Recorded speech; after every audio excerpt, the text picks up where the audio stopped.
never had a student who's not taken a class from Jason ever. But for good reason, though. He's considered one of the best teachers, one of the best lecturers in the college. And I've had the privilege of working with Jason many times. We co-teach a humanities class in the fall. Jason is an interesting guy. You have a bachelor's degree and a master's degree from Western Washington, right? His master's thesis concentration was the early South, right? What Indian War was that, 1715? Yeah, the Yamasee. The Yamasee Indian War, right? And that was your thing, right? The Yeah. Old South, early colonial history. Jason, how many books have you published? Two books, and he's working on his third book right now for Oxford University on contemporary history, the last 50 years. Is that? Yeah, 100. Yeah. Right, Recent global history.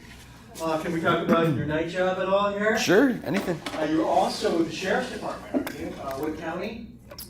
Pierce County. Whatcom County. Yeah. So this guy's licensed to carry a gun, so be careful, all right?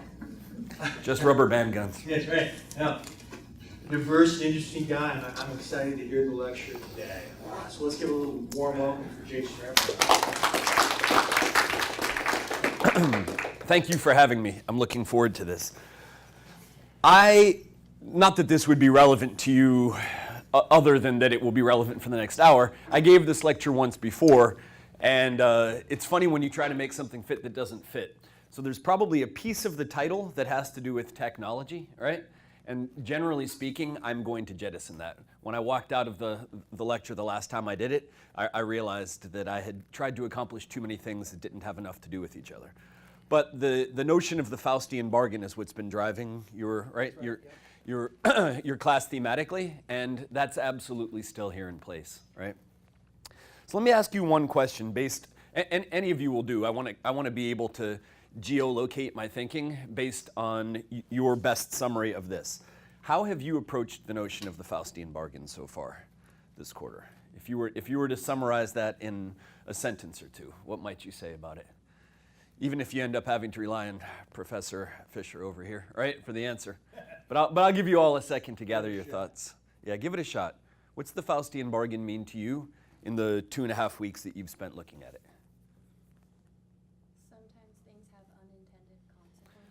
Sometimes things have unintended consequences. Excellent. Okay, good. Then I don't have to change too much because that's absolutely what underpins this. So here we are in yet another election season, right? Another election cycle. I'm wondering, how many of you personally really care about this presidential campaign, just by show of hands? I'm not going to ask you who you're planning to vote for, perhaps too personal, perhaps beside the point, right? But so that's essentially all of you who care. And Aristotle, in his book, The Politics, over 2,000 years ago, asked, sort of rhetorically, of course, since he was the writer, what the point of politics are. And what Aristotle said the point of politics are is simply this: the good life. And what he wanted to know was whether or not a democracy, an autocracy, a kleptocracy, which is rule by thieves, which of these would offer people the best opportunity to achieve the good life, right? If you fast forward almost 2,000 years, you get to the Enlightenment. And you can find people like Montesquieu, John Locke, Rousseau, all of whom were dancing around a similar set of questions to Aristotle. And what a lot of these people propose, so if this is the point of us coming together in society, right, ultimately, if this is our common ground in terms of our hopes and aspirations, we have to ask how we get there. The Enlightenment proposes this to us, right? You sacrifice, possibly, liberty for security. At least it's a possibility. Ben Franklin, coming on the very heels of the Enlightenment, right at the end of it, Ben Franklin said, "He who would sacrifice liberty for security deserves neither. He who would sacrifice liberty for security deserves neither." And I think in the middle of that, we could say that Ben Franklin, sort of wise scoundrel of the American tradition, wise scoundrel at the heart of all of our characters possibly, Ben Franklin was calling boo on what he saw as a Faustian bargain gone wrong. Jean-Jacques Rousseau said the following thing. He said, mankind is born free, but everywhere is in chains. Mankind is born free, or possibly was born free, and everywhere is in chains. So we want, now obviously we all recognize, perhaps depending on your level of hedonism or your particular spiritual bent or whatever it is, specifically, if it got down to it, we would define the good life in many ways, right? We could split endless hairs with each other. But arguably, if we back off from that, there's probably a common vision that we all share. That common vision would include, well, I guess you could think of Franklin Delano Roosevelt's 4 freedoms in 1941. You know, freedom from fear, freedom from want, freedom from hunger, freedom from oppression, things of that nature. But I think more positively, I think we all know what we want. And as much as anything, it may just be biological expressions of the human condition. We certainly want to be able to eat, and except for the most sadistic amongst us, we want others to be able to eat well, right? We want shelter. We are, to some extent, social, and we know that, right? And we want good connections with other people. We want love. We want to be unmolested by others, right? We don't want others to interfere with those simple, basic, and necessary pursuits. And I think most people across time in any cross-cultural slice of this planet would agree that that's a fairly good composite of what the good life might amount to, right? So we're not hunters and gatherers any longer, responsible in some clan or tribal or small group fashion for each other, right? We've come together, to use the Greek word, into these huge polity, these huge polities. The Greeks had a word polis, and it meant city-state for them, so Athens was a polis, and it's the basis for our word politics. I think we know that, right? If you put 10,000 people together, there must be a degree of anonymity. Not everyone can have an immediately participatory voice, and at some point, right, the crowd itself dilutes our individuality, and we end up merging into what we would call politics. This is inevitable. The form the politics takes, once again, you leave that up to history, you leave that up to the planet today and look around, right? So we come together for a good life. We necessarily end up forming political relationships with ourselves, right? And what is it that we do? Do we sacrifice liberty for security? In other words, right? Charles mentioned that I'm a sheriff's deputy in Whatcom County, right? So I'm tasked sometimes. In fact, 2 days ago, we went and we served an arrest warrant on a woman who would probably burn down somebody else's house, stabbed somebody, and then threatened to kill somebody else using somebody else's Facebook account, right? And we took her liberty away from her, right? She ended up on her own voluntarily sacrificing her constitutional freedoms for the liberty of other people, right? Now she's going to live in some hellish jail cell for quite a long time, right? I don't necessarily wish that upon her, but there it is. Through our political system, we grant elements of our society a kind of authority the rest of people don't have, right? And we think that this is necessary. So, okay. But once again, consider that Rousseau and Franklin both saw inside of that a Faustian bargain. They both thought that you could sacrifice too much, and in the middle of that, you could become metaphorically chained, or, let's not forget, right, that in this country, time of the signing of the Constitution, 1 in 5 people was a slave. So Jean-Jacques Rousseau lived in the 18th century, Ben Franklin lived in the 18th century, right?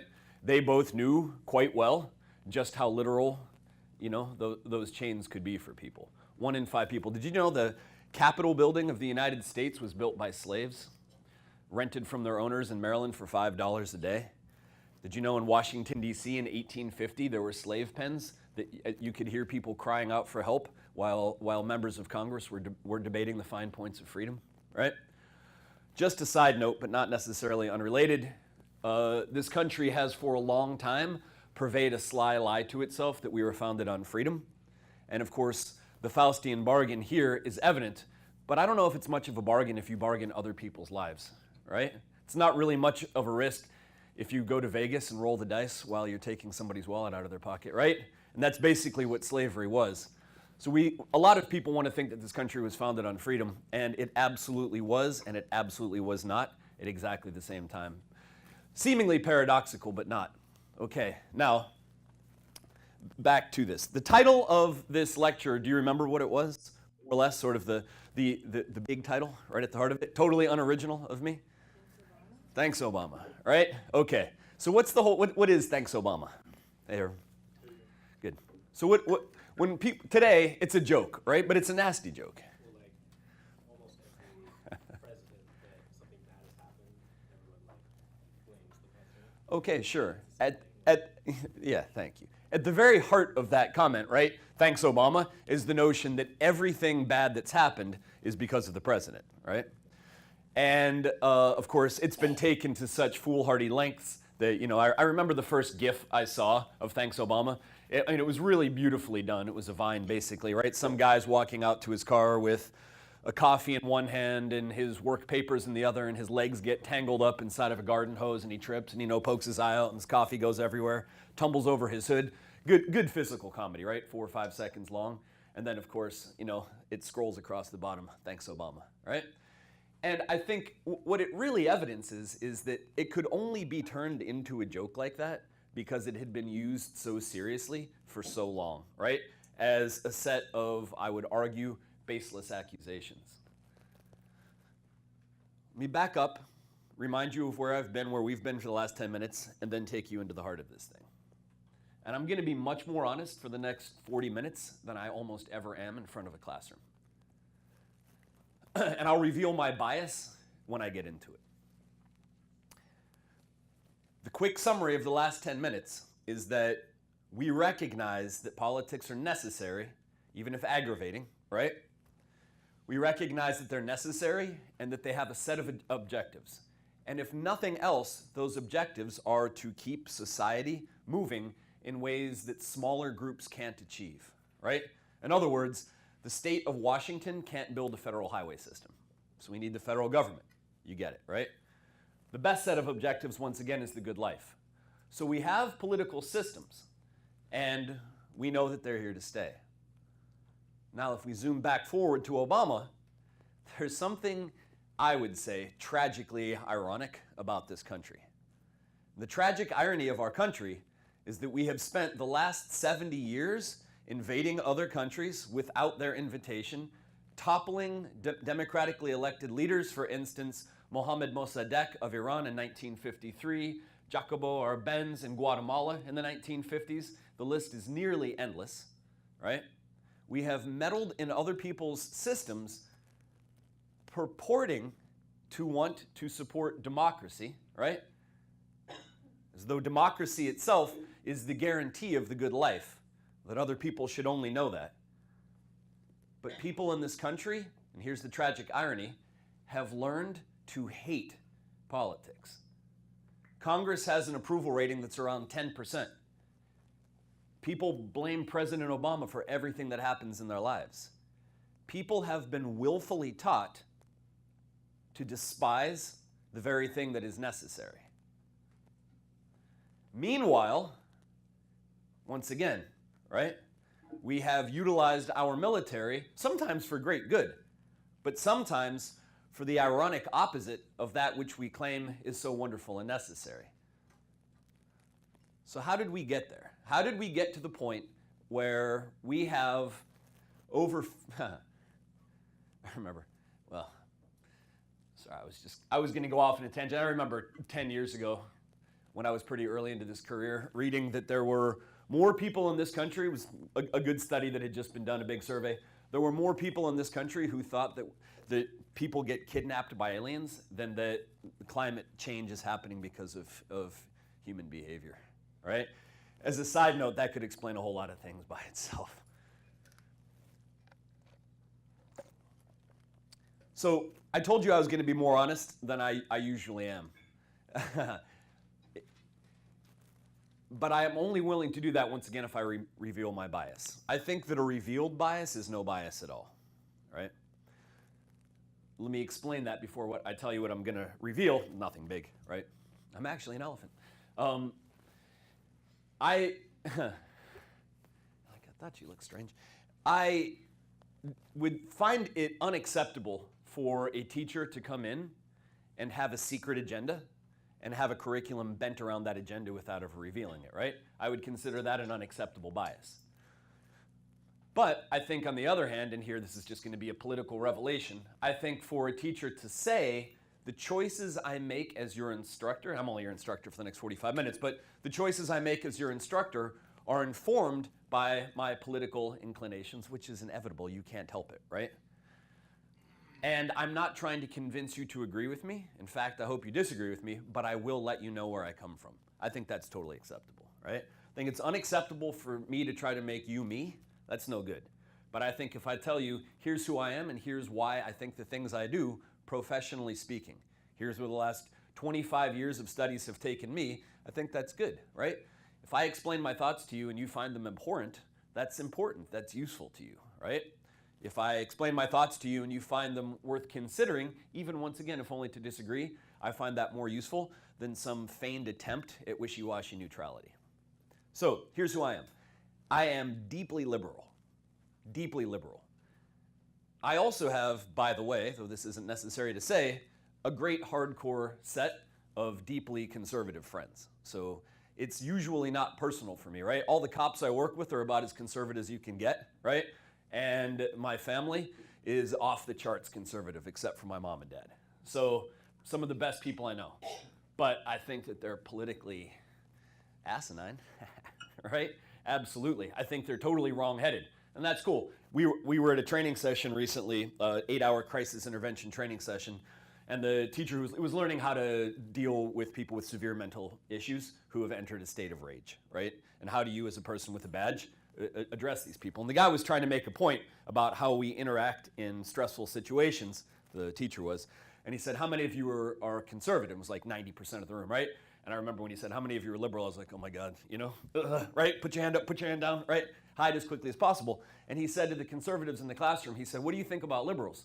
And they all chimed in as though they had planned it, and they said, they're delusional. And I loved it because it was that quickest revelation that, I think they're delusional, they think I'm delusional, right? And they're really smart, they're intelligent, worldly people.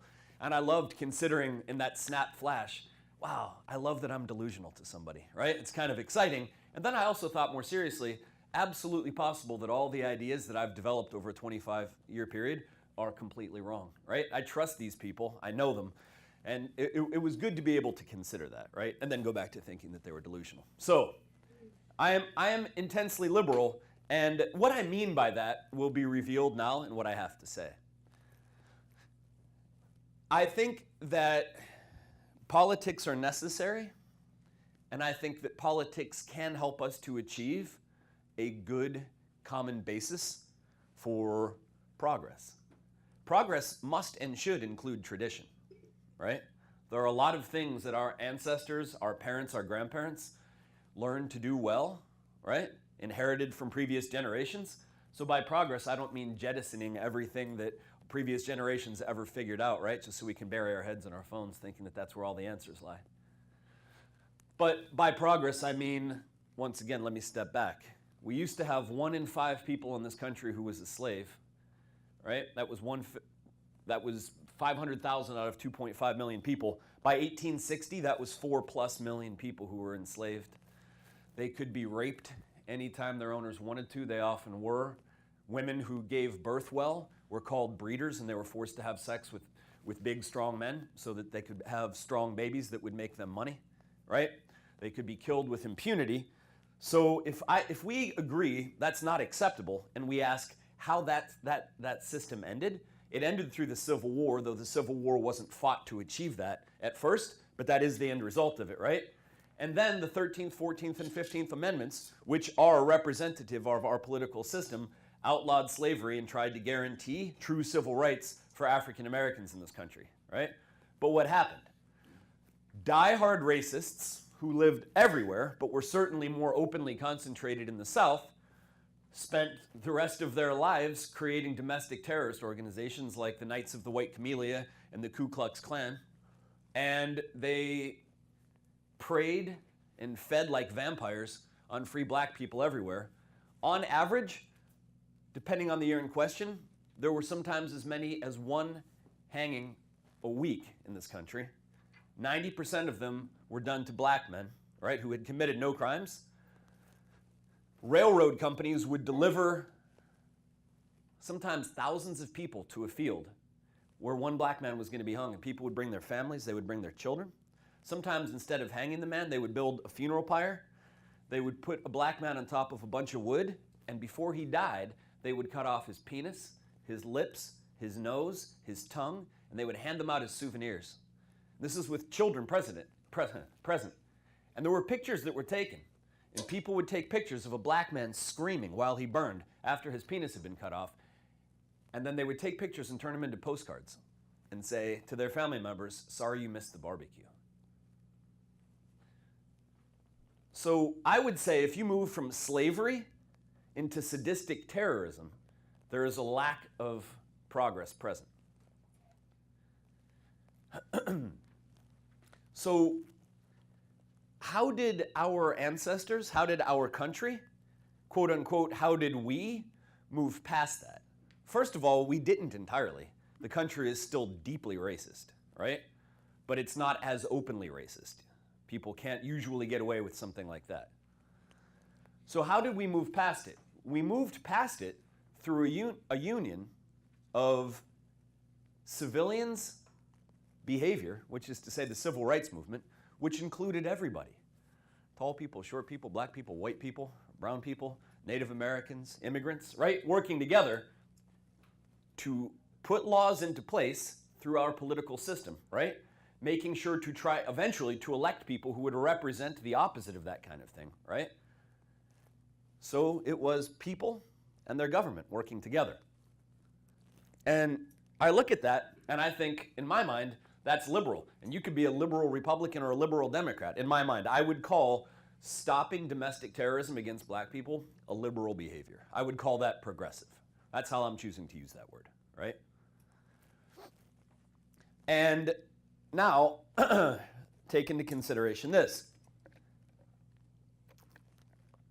In the early 19-teens, the National Association for the Advancement of Colored People, the NAACP, which was the brainchild of many different people, but the primary motivator there was a man named W.E.B. Du Bois, first black man to get a PhD from Harvard University.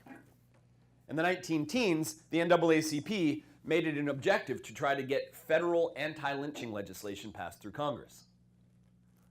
And so it was not illegal at the federal level to hang someone, right?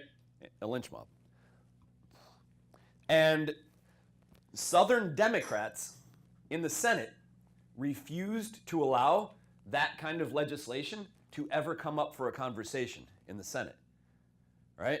Southern Democratic racists prevented federal legislation against lynching from making it to the floor of the Senate. Because they said it's not necessary, lynching is illegal everywhere. You can't just murder people, so don't worry about it, right? What they were doing was the following thing. Throughout a lot of the South and also the Midwest, by the way, the KKK became really popular again in the 1920s in Oregon and Indiana. They actually owned the Oregon legislature. Once again, to remind us that it's not just a Southern phenomenon. Remember, these towns where people were being lynched, where black men were being lynched and sometimes burned alive, there were sheriffs in those towns. And guess who the sheriffs were part of, usually? The KKK. So these Southern racist Democrats in the Senate, what they knew was, yeah, it's illegal, but the sheriff isn't going to enforce it because the sheriff's going to be there with a white hood on, right? Lighting the tinder. So there were willful attempts to prevent this from taking place. And in the 1930s, you had Franklin Delano Roosevelt in Congress. And it's interesting, he was elected 4 times. We have a constitutional amendment against that happening as a result of his diehard popularity. And if we look at Franklin Delano Roosevelt, and I'm going to come back and eventually, just as a reminder to you, I'm going to bring this back to Obama and to this Faustian bargain. If we look at Franklin Delano Roosevelt, and I told you that I'm a liberal, right? There are a lot of things that Franklin Delano Roosevelt did that as a liberal I appreciate. In particular, through his experimental attempts to improve the Depression, right, to get the economy back together, he created a partnership between the federal government and individuals and corporations. It's the New Deal, right? Basically, what he created was a modicum of socialism in this country. So Social Security, for instance, was created, right? And over the next 30 years, we have things like Medicare and Medicaid being created, right? We have federal programs to take care of people who are sick, who are elderly, who are injured, who are mentally incapacitated, or who are simply poor. And like I said, it's kind of stitched together and it's a patchwork, but altogether we can call things like that a socialized system. And I think what it did, arguably, over 50% of the population lived below the poverty line in the 1920s. The Roaring 20s, right? Flappers, great cars, jazz music. Over 50% of the population lived below the poverty line. Today it's 15% of the population. I still find that unacceptable. I hope you do too. I find it unacceptable that children can't get dental care, right? That millions of people in this country literally go to bed at a near starvation level, right? It's nice music. So I find that unacceptable. But I think, and it's an interesting point, I think that the reason we went from 50% poverty to 15% poverty is that we agreed that in order to get toward the good life, we would sacrifice some liberty, which is to say we would allow ourselves to be taxed, we would allow a more interventionist government in order to provide for the security of others who need it, right? Now, like I said, I reveal my bias, but I don't want to pretend that my bias is the only possibility. So let me summarize what I just said and then offer you another perspective. I think that starting with Franklin Delano Roosevelt in the 1930s and moving up until the year 1980, by and large what we had was about 50 years of liberal progress. It was fitful, it wasn't always successful, sometimes it had unintended consequences that weren't great, but overall, I think that the New Deal society that Franklin Delano Roosevelt and Congress instituted was an improvement for the nation as a whole. Helped to offer the good life to more people than could have had it without. You know, the opposite argument, once again, so that I'm not just trying to sell you one item only, the opposite argument, the disagreement with me, which is intelligent and worth considering when phrased well, is that socialism itself, any form of it, right, interferes with the intelligent behavior of people in a free marketplace. It might be a free marketplace of ideas, of economic behavior, of philanthropic behavior, whatever it is, and that federal intervention necessarily creates limits, that we only operate up to the extent that those limits have been set, the bar has been set, and that federal interference, socialist interference with the free market, will create a less good set of options, that there will be less progress as a result, right? So these kinds of ideas are extremely popular today in the Republican Party. In fact, they are the Republican Party, right? So whether it's Rand Paul, senator in Kentucky, I believe, Paul Ryan of Wisconsin, Speaker of the House, right? Their 20th century guru, Ayn Rand, Soviet emigre who hated communism, Soviet communism, wrote books like Atlas Shrugged and created this philosophy called positivism, which essentially boils down to every person for themselves, that's what's best. Don't ever have a powerful government telling me what to do, right? Those ideas represent oftentimes a very well-phrased disagreement with what I just gave you. So if any of this catches fire inside of you, please look up some of their ideas as well, right? So when Franklin Delano Roosevelt was putting the New Deal into place, and basically what he was doing was creating jobs for people through the federal government, right? When he was doing that, people who didn't like him started to find nasty ways of assassinating what he was doing. So he had a handful of Jewish people in his administration, and so people started to call the New Deal the Jew Deal. And when a woman named Marian Anderson, who was an African-American opera singer, was scheduled to sing in front of a group called the Daughters of the American Revolution. Literally, these are people who can trace their women who can trace their descent back to female luminaries of the 18th century. When the Daughters of the American Revolution found out that it was a black woman who was going to sing, they said, absolutely not. No black woman can sing in front of us, right? And so Franklin Delano Roosevelt's wife got a singing place for Marian Anderson in front of the National Mall, right? She got a bigger audience than she was going to have. So there were a lot of things that Franklin and Eleanor Roosevelt did that upset the country. But he got elected time after time after time. In the late 1930s, when the Depression was a lot less bad than it had been, when it was better, when the finances were better of the country, someone was interviewed. I don't know if any of you have heard of Studs Terkel by any chance, but he was a great oral historian. And Studs Terkel would basically, he just traveled around the country interviewing people based on whatever his latest book idea was. And he asked this one guy why he was going to vote for Franklin Delano Roosevelt again. And he said, because he's the only one who understands that my boss is a son of a bitch. Right? So FDR spoke to people in quite common sense and plain ways. But he really did alter the fabric of this country. He and Congress, and the people who continued to vote him into power. And the New Deal mechanisms that he created, right, were implemented even further by Harry S. Truman. And then interestingly, let me actually, if I do this without giving you the names, I don't think it'll be good. You get FDR from basically 1932 until 1945. It doesn't seem like 16 years because it's not. He died almost immediately after taking the oath of office on his fourth term, right? So the guy who comes along next is Harry Truman. He finishes out FDR's term, and he remains president until 1952, 1953, right?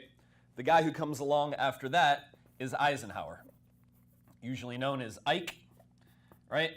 And he was president all throughout the 1950s into 1960. The deal here is that he was a Democrat, he was a Republican. The interesting thing about it is this New Deal program that Roosevelt put together, in his opinion, the best new option for trying to create the good life for people. Hey, like I said, by the way, every great person probably has a roster of nasty things in their closet, and the closet door is oftentimes open, right? If you're a president.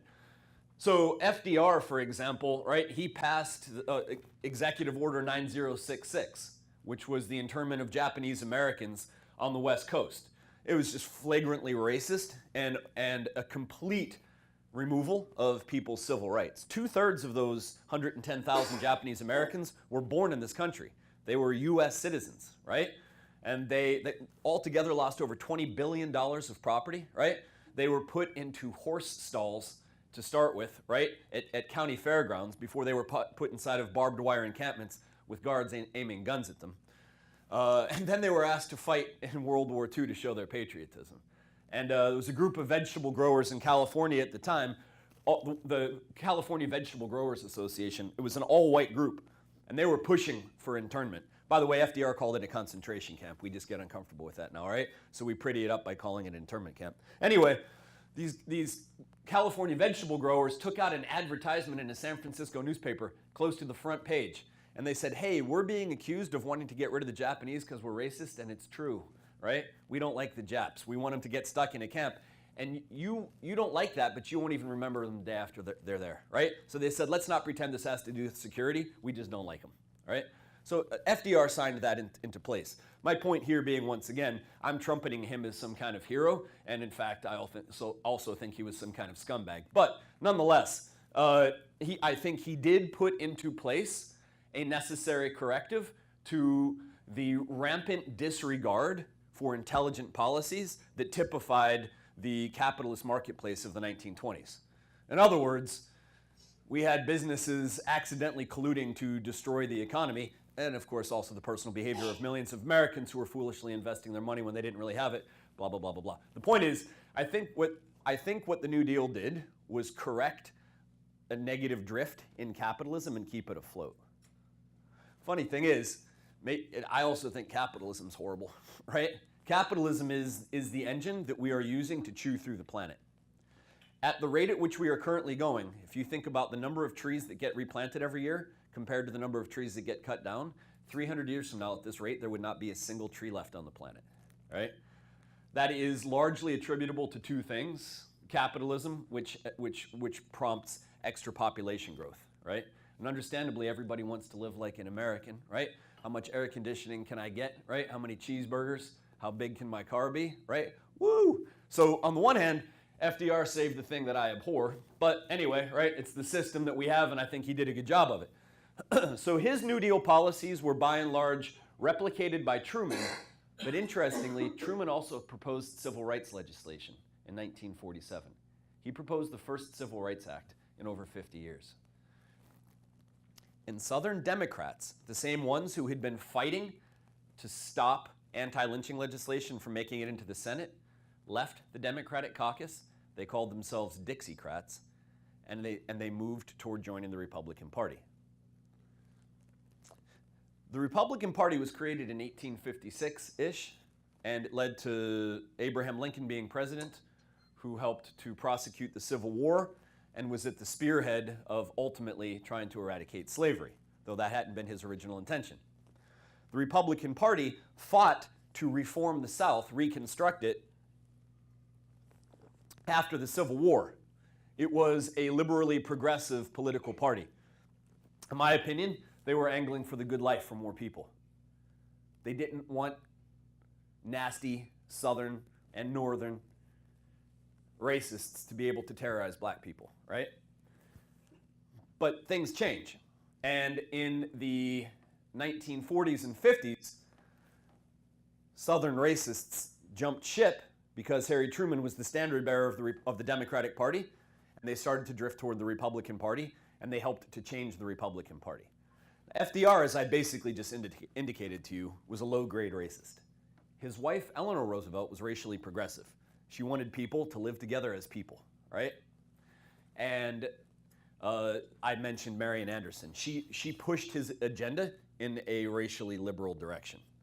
But it's Harry Truman in 1947 who really said, hey, the good life for others means that we need to change who we are as a society. Let's put civil rights legislation into place. Southern Democrats walked out and eventually caucused with the Republicans. Now, the 1950s, right? A lot of people, if you ask people, and this is my guess, I told you I was going to be honest. This is my guess. A lot of people who were saying thanks Obama, right? I think a lot of people who were saying thanks Obama really wish that we lived in the 1950s. If you ask people, when was life good, right? When could you ride your bicycle down the sidewalk, right?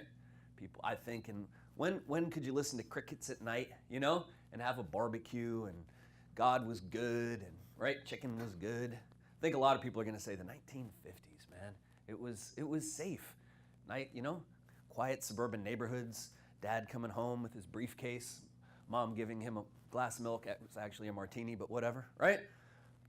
And you know, what's funny about that, the country was doing really well financially during the 1950s. Did you know that the tax rate on the wealthy was 93%? Right? On the wealthiest. Now, there were lots of loopholes. No one was actually paying 93% of their income, but it was really high. A lot of the reason that the country was doing well economically was also that we had bombed the shit out of the rest of the world. And in 1945, the United States manufactured 1 in 2 of everything that was made on the entire planet, right? Japan and Germany, our 2 leading competitors, had just been demolished. So we were producing what they had been producing. There was no plan in place. I'm not talking about some stupid conspiracy. I'm just saying, functionally speaking, that's how it worked out.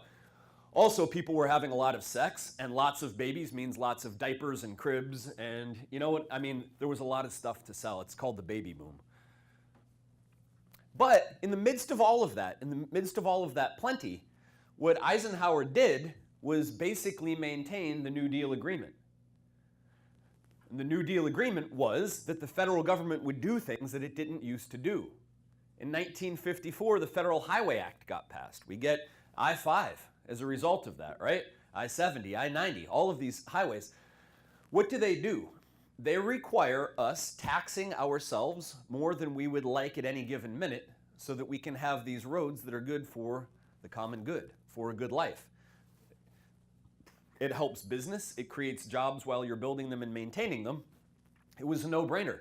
You didn't need to be a Democrat or a Republican to figure out that if you were going to have automobiles, you needed to have roads, and if you were going to have roads, you had to tax yourself, right? So this was essentially the New Deal agreement, a bigger government that does more things.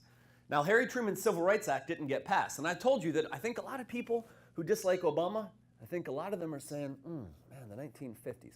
Plus, a lot of them also say that they like the 1800s, right? When you could just do what you wanted. I already gave you my thoughts about the 1800s. You could shoot the hell out of some Indians and steal their land, and you could whip the hell out of some black people, right? And make yourself feel tough. You could be the best racist you wanted to be in the 1800s. And there were no workers' rights laws at all. So do you want to know how, in 1900 in Everett, there were more shingles, like shingles put on a house, there were more shingles made in Everett, Washington than anywhere else in the world. Do you know how long you could tell how long somebody had been working at a shingle factory? How many fingers they were missing, right? So, it's kind of a funny after the fact joke, but it's not, right? And there was no compensation for these people as eventually they ended up with only a few fingers and couldn't work any longer. When people protested that, the sheriff of Snohomish County showed up with his goons, his deputies, and they would surround the picketers. And when the shingle weaving factory owners would send in strikebreakers, a fist fight would break out. When would the sheriff's deputies intervene? When the strikers were winning. So if the strikers, the workers who were missing fingers, while they were being attacked by guys hired to beat them up, if they fought back successfully, the deputies would come in and arrest them, right? So I'm not a fan of the 1800s, and I'm not a fan of the 1950s for the following reason. People who remember this pleasant utopia, right, forget that that's when the civil rights movement started. That's Rosa Parks, that's Brown versus Board of Education, that's the Southern Christian Leadership Conference, that's the reinitiation of open, ugly racial violence throughout, especially the South, where things most openly needed to change, right? So I don't remember the 1950s well at all because it's the last dying gasp of racism, open racism. Strom Thurmond of South Carolina, segregationist through and through. He wanted white people and black people to live separately, right?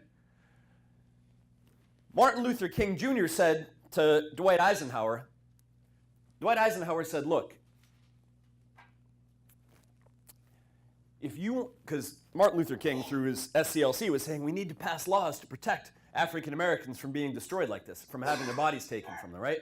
And Eisenhower said, you can't pass a law that will change how people feel. And MLK said, no, but you can pass a law that prevents someone from hanging me, right? Here's what I think. Here's my suspicion. You move from Ike to JFK. Now, we remember JFK mostly very fondly because he was young and handsome and got shot, right? And the point here is that he goes down in history as this great progressive. He was just a dyed-in-the-wool cold warrior, right? He wanted more missiles and more tanks and more bullets. But he got pushed into being a civil rights activist accidentally.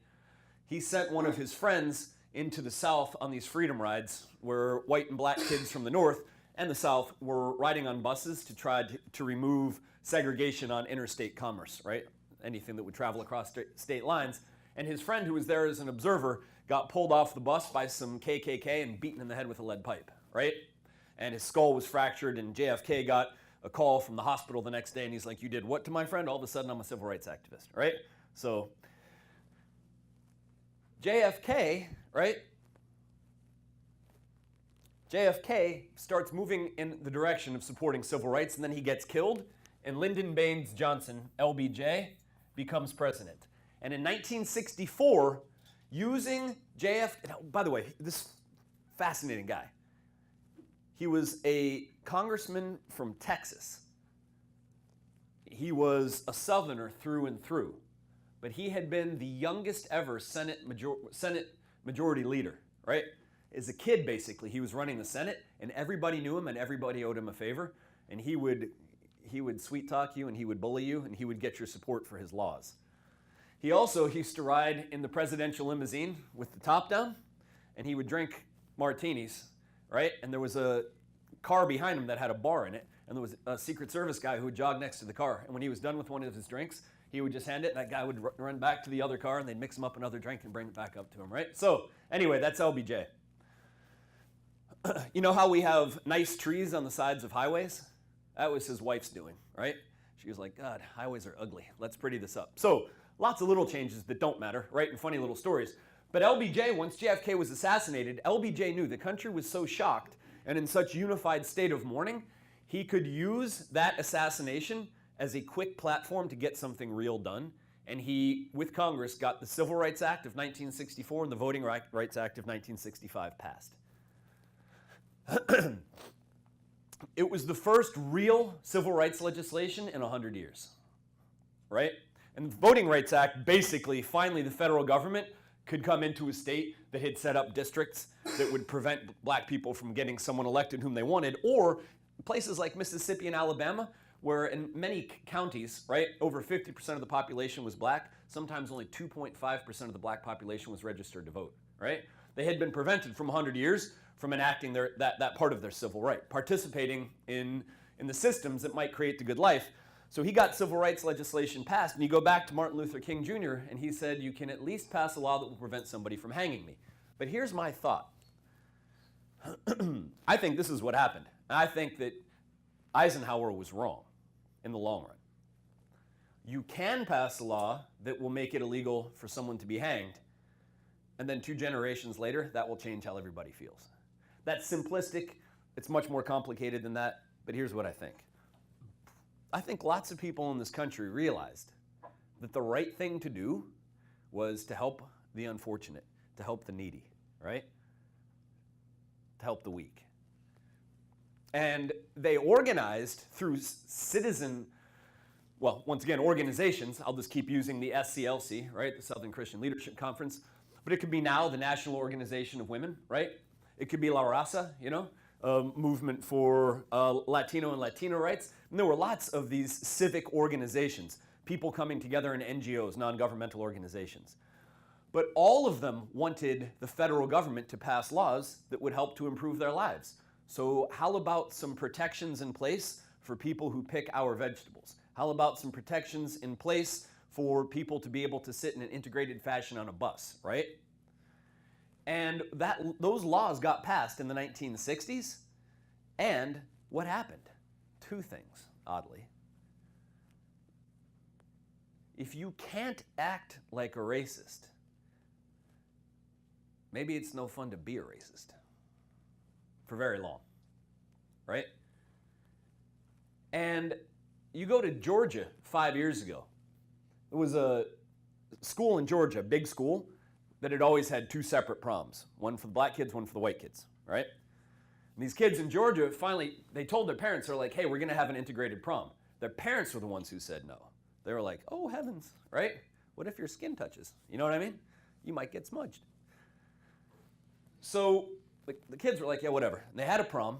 The parents were totally upset. It was very public. And the kids, when they were done, they're like, this is great. This is what we're gonna do from now on.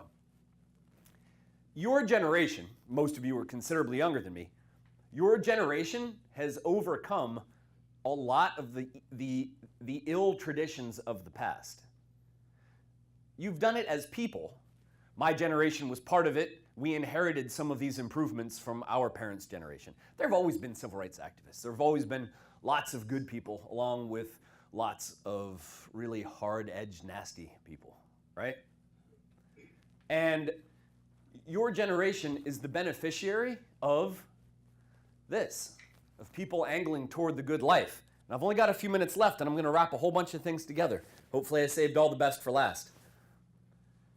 You get to Ronald Reagan, and you realize that American conservatism had been stalled because the New Deal worked well, right? But the 1970s were different than anything else I've described. You have the price of oil spiking. You have revelations about government lies coming to light in the Pentagon Papers, right? And you have the Vietnam War, which dragged on horribly for way too long, right? To nobody's betterment, and pissed off a lot of this country and divided the country. So you go from a relatively unified country with a lot of grumbling, right? Where things have gone better, to, for the first time in a long time, a soured economy and people who are embittered toward each other, right? They're embittered toward their political system. But conservatives had had very little luck in this country gaining political office of any significance. And Richard Nixon was just confused, right? He wasn't really a conservative. He wasn't really anything. He was just deranged. You're smart and deranged. Yeah, he was very smart. But he proposed all sorts of things that would normally be considered liberal just for ulterior reasons. Point here is this. Ronald Reagan comes into office, and what does Ronald Reagan say? He says, government is the problem. Government is the problem. People were wondering, where did things go wrong the last 10 years, right? What happened to the good life? Why are we so angry at each other? Why is the price of oil so high? Why are Japanese cars selling better than General Motors cars, right? Those anxieties were understandable. And Ronald Reagan said government is the problem. And a lot of coded language was turned toward the relationship between the federal government and what have for a long time been called minorities in this country, right? So you get the term welfare queen. And the notion of a welfare queen in coded fashion was that there were black women driving Cadillacs and they didn't have jobs, and money was just showing up so that they could cruise around without a job and a free car from the government, right? So welfare programs were rolled back. Taxes, by and large, for the most part, were lowered. And you know what happened? The deficit went up. So what Ronald Reagan and company mostly helped to do was put us farther into debt. Escalated military spending while reducing revenues, by and large. And here's my whole point in the end when it comes down to it. I think from 1980 all the way up through today, conservatives lost the battles that they wanted to win. For a long time, conservatives opposed gay marriage, right? Still do. What happened? Gay marriage is legal. For a long time, conservatives, because remember, what does the word conservative mean? It means to conserve. It means to maintain a tradition, right? So what traditions were on the table from 1980 onward?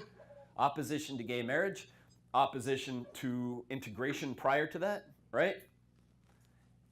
And opposition to abortion. Abortion is legal. Gay marriage is legal, right? The list of liberal agendas that were achieved are many. And I think what it left was a conservative Republican Party totally set adrift. It lost all of its significant cultural issues, has been losing them for years. And so what it did was create a monster that doesn't have to exist, which was this evil interventionist federal government, right? They have spent 30 years teaching people to abhor, to dislike. When we went to war in 2001 and 2003, did you know that Congress and the president lowered taxes? Have you ever heard of anything as stupid as that in your life? Let's go fight wars that cost trillions of dollars a year and pay less in taxes. Let's do something and not pay for it. Obviously, it's the ironic hypocrisy that is modern Republican ideology at the federal level. I'm not talking about Republican individuals. I already told you, many of my best friends in my family are Republican and I love them dearly, but I already told you I think that their political ideas are horseshit, right? I really do. I think they're dangerous, they're damaging. So we have a lot of debt in this country. We have a lot of debt for a handful of reasons, one of which is that we all collectively want to spend more money than we earn, right? And so we borrow it on a daily basis. But I think the other reason is that we are not willing to pay as we go. And when it comes down to people saying, thanks, Obama, I know class is over and I need to draw this together. When it comes down to people saying, thanks, Obama, wrapped up in that is this notion that modern liberal Democrats tax and spend us into oblivion, right? That the federal government itself is the root of many different evils. The same federal government that ultimately was used progressively, racially, for 150 years. The same federal government that rescued capitalism, like it or not, in the 1930s and 1940s and 1950s. And people are blaming Barack Obama, President Obama, for things that he is arguably, in my opinion, once again, do please remember, there are lots of people who ardently, openly, and intelligently disagree with me. But I told you I was going to be honest as far as I understand things, whether I'm right or wrong. This is what 25 years of reading and thinking about these things has led me to. And I think that the Faustian bargain here has come to roost in a way that I never would have liked. I think, if you come back to all of this, that we should be sacrificing things for the common good. And we should be using the only institution that represents us all. It's the federal government. It's going to make lots of mistakes, but so do businesses, so do individuals. It's not always doing the right thing by any means. I'm not pretending that. But it is the only actual basis for us to behave together. It is the representation of our polity. And we should be sacrificing through it for each other's common good. And starting in 1980, President Reagan helped to teach people to say that government itself was the problem. And I think that thinking that government is the problem in this case.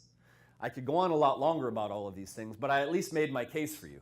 Once again, if you disagree with me and find my ideas to be a travesty of the intellectual tradition, then seriously enjoy disagreeing with me, right?